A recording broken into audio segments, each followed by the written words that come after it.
Hey guys, it's your boy Dimension Scott back at you once again with another video for you guys. In today's video, I want to talk about all the trilogies that I own in my collection.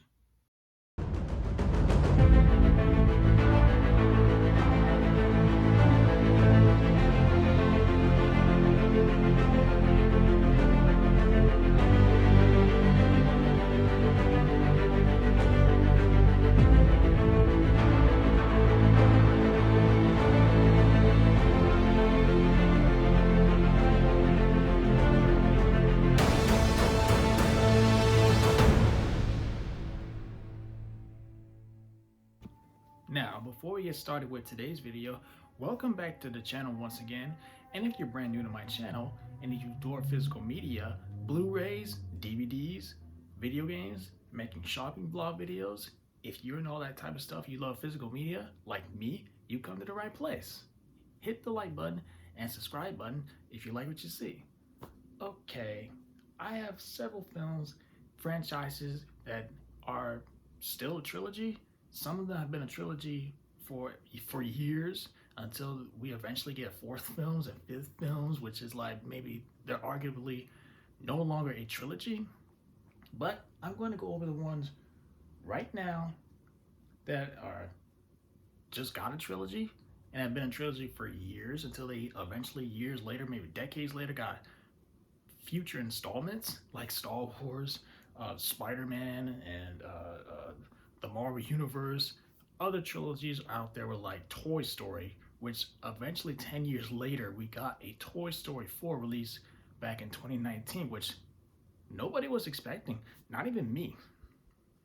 And by no means, no particular order, the Jurassic Park original trilogies. This one began it all, for dinosaurs to come to life in a modern day that no one thought would never see. The dinosaurs existed over millions of years ago. We weren't alive, and Steven Spielberg came in, he directed this movie and showed that dinosaurs, bringing dinosaurs back to the modern day era. The Lost World Jurassic Park. Not as good. Story is there. For me, it's kind of underwhelming, especially when they leave that island and you're like, is it over? You're like, nope, nope, nope. You got the San Francisco, the T-Rex wreaking havoc throughout the city, and like, oh, we got some extra minutes, and I guess it goes on for pretty long. If those sequences were cut out, maybe the movie would still be the same. But I appreciated the darkness. I appreciated the practical look of the dinosaurs, and it was bloody, violent, and scary. It's kind of crazy. And of course, the more divisive here, Jurassic Park 3. Some people say this is the worst one because, well, they killed the Spinosaurus, killed the T-Rex, but some actually defended. It's a short runtime, and it focuses on these group of people, two of them looking for their long-lost son.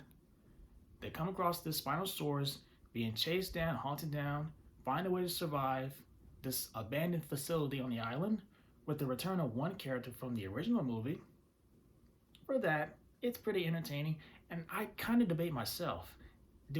Is this my least favorite or not? Because between me, I debate on Lost World and Jurassic Park Lost World, or Jurassic Park 3 as my least favorite. The Jurassic World trilogy here.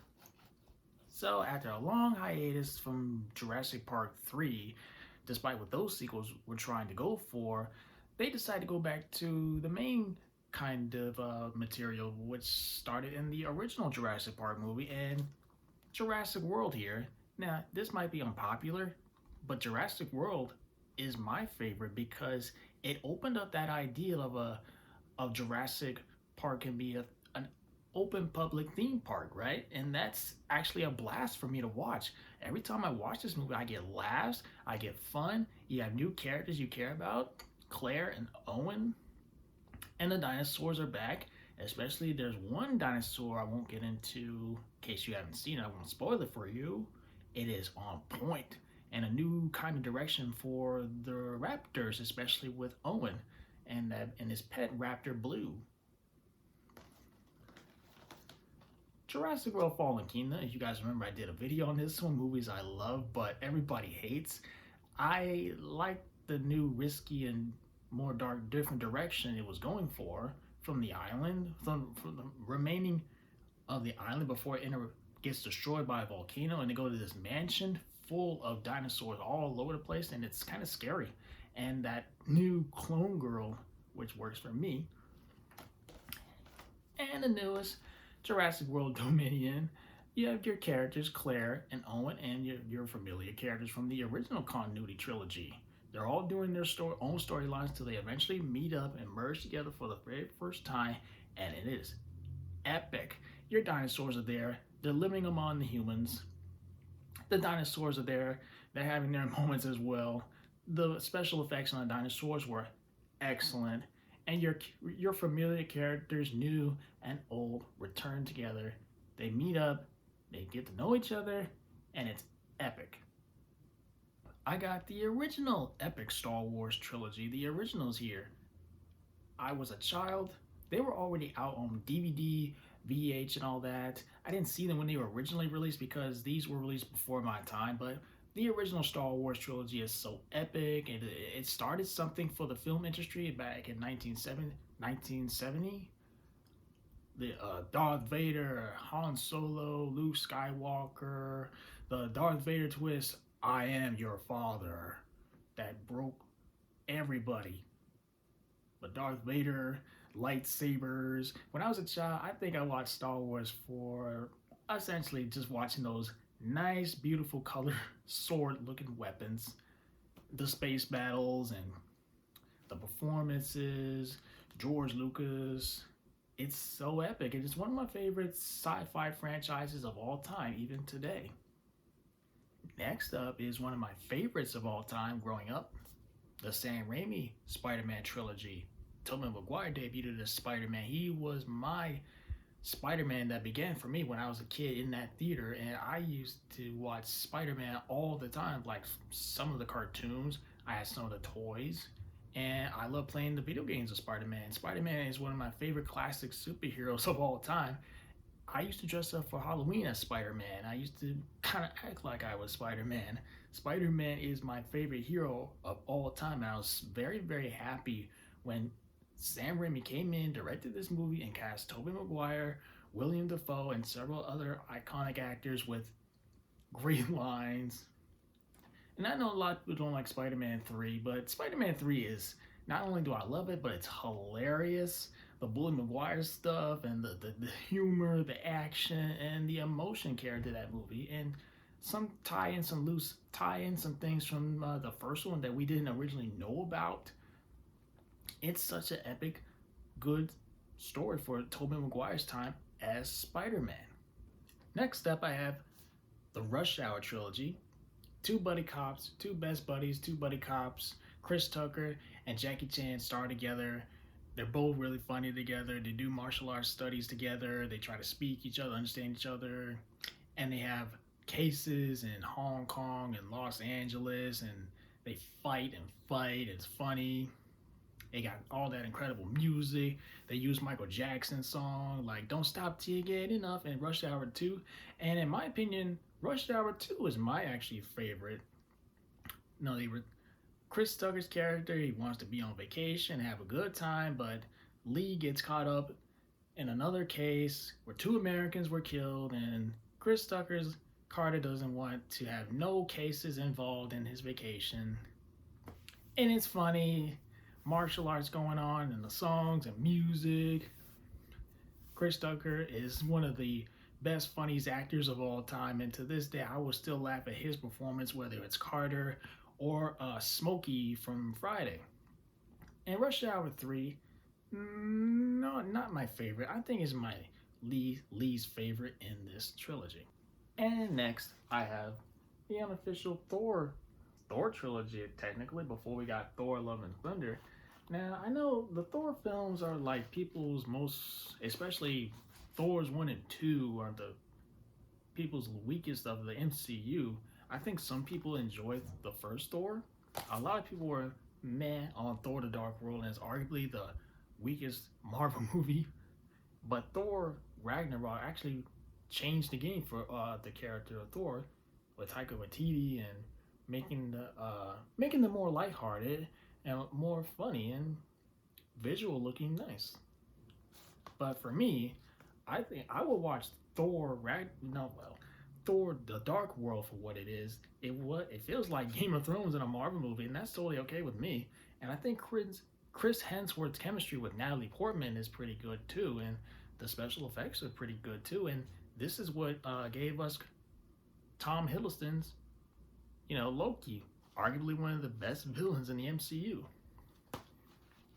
Yeah, so yeah, Thor. I thoroughly enjoy the first Thor. I can enjoy Thor: The Dark World for what it is, and Thor: Ragnarok is a silly movie. It's still fun and alright. The Dark Knight trilogy here. So after the embarrassment pan reception of Batman and Robin, the Batman franchise was on a big long hiatus until director Christopher Nolan came in and rebooted everything and made Batman a lot more serious. Batman Begins, I remember it was coming out. I was so excited. I had to beg my family to take me to go see this new Batman film in theaters because it was years since Batman and Robin in 1997. So Batman Begins came out. I was really hooked. That I ended up seeing it twice in the movie theaters and pretend like I ain't got a chance to see Batman Begins in theaters. So I remember I saw Batman Begins in the theaters twice. And The Dark Knight came in 2008. I remember being hyped for the movie. Now I know a lot of people really loved the Dark Knight. I enjoyed, don't get me wrong, but I can't say I love it on the same level.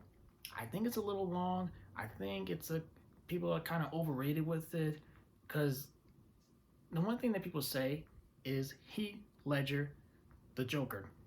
A lot of people were so mad at his casting that they thought he was gonna suck, and then the unfortunate bad news that when he passed away, when they saw the film, everyone was proven wrong.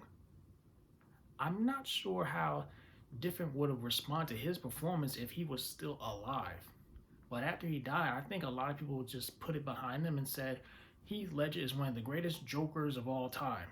I still have a spot for Jack Nicholson though. But The Dark Knight is really good. I think you could have cut some screen time out of the movie and the movie would still stay the same and not be so overrated.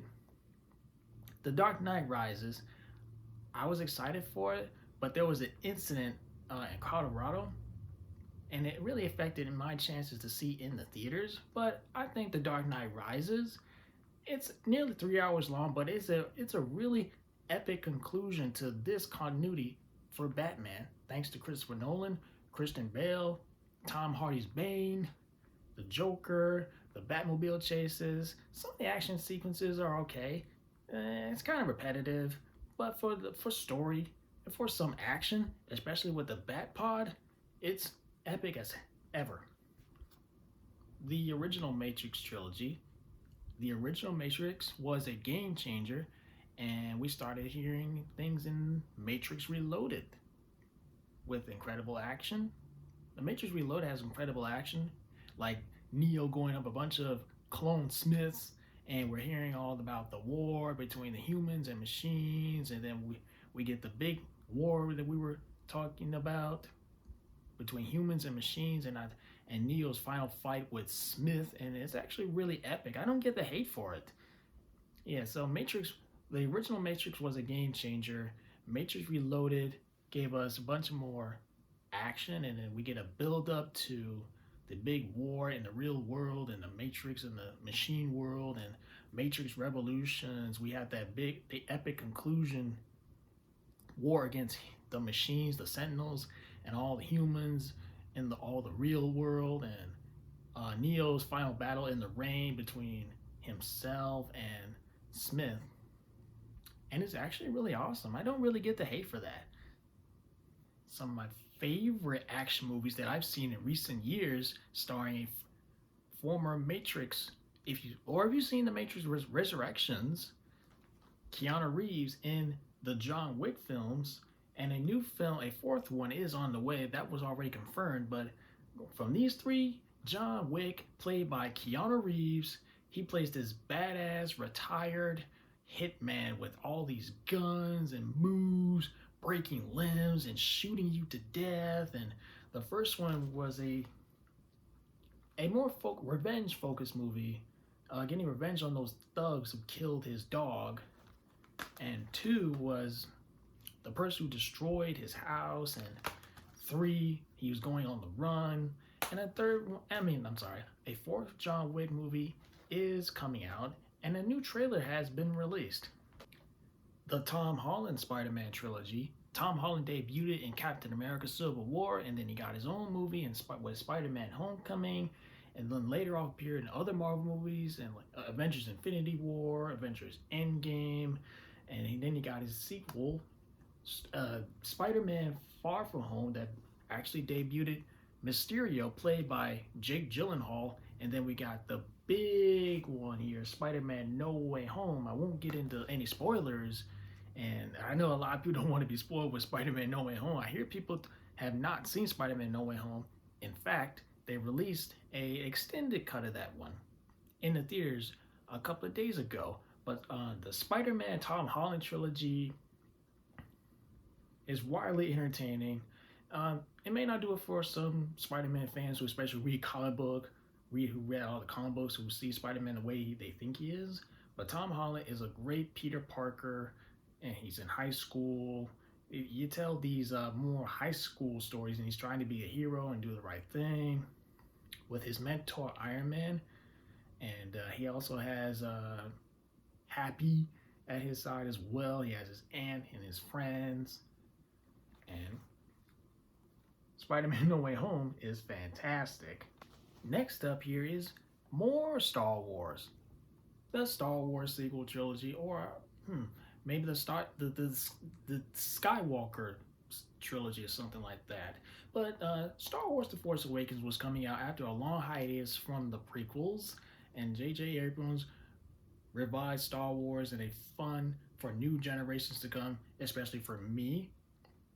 I remember watching The Force Awakens on Blu-ray, and it was so much fun, and it brought back characters, new and old, joining together and fought against the First Order.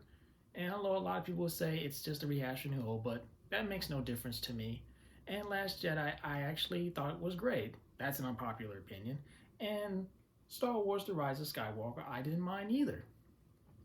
Another fun, one last epic journey with these new characters, new and old, and also bringing in new generation of characters and concluding this new continuity, or in Star Wars.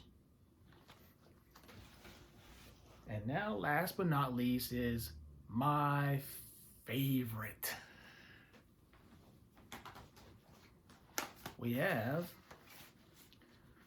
the Snyder Trilogy, from Man of Steel, the Batman v Superman Dawn of Justice, and Zack Snyder's Justice League, the Snyder Cut. Man of Steel is my favorite Superman. Batman v Superman Dawn of Justice is my favorite comic book movie of all time. And Zack Snyder's Justice League is a masterpiece. Ever since the theatrical release of Justice League 2017, fans have been tweeting out hashtag release the Snyder Cut for several years until we finally got that announcement, debuted this on HBO Max, and it really broke the internet. And people have been going hashtag restore the Snyderverse, which that to me is interesting, and I'm on board as well. Although I was never involved with releasing the Snyder Cut, I never said hashtag release the Snyder Cut. I was fine with the theatrical cut. I understand its problems, all the studio meddling behind that cut of the movie, but Zack Snyder's whole trilogy, from Man of Steel, Batman v Superman, and the superior version of Justice League, are some of the epic, cool storytellings that I've ever seen in DC, and I think we're going to get the Snyderverse. May not be exactly like it was, but I really love Zack Snyder's vision for these DC characters and DC storytellings in history. So that is all my trilogies in my collection. I know I'm missing some. I still have to complete some. And with all that being said, guys, we're going to bring this video to an end. If you guys enjoyed it, like it. If you're brand new, subscribe to the channel, and I'll catch you all later. Keep physical media alive.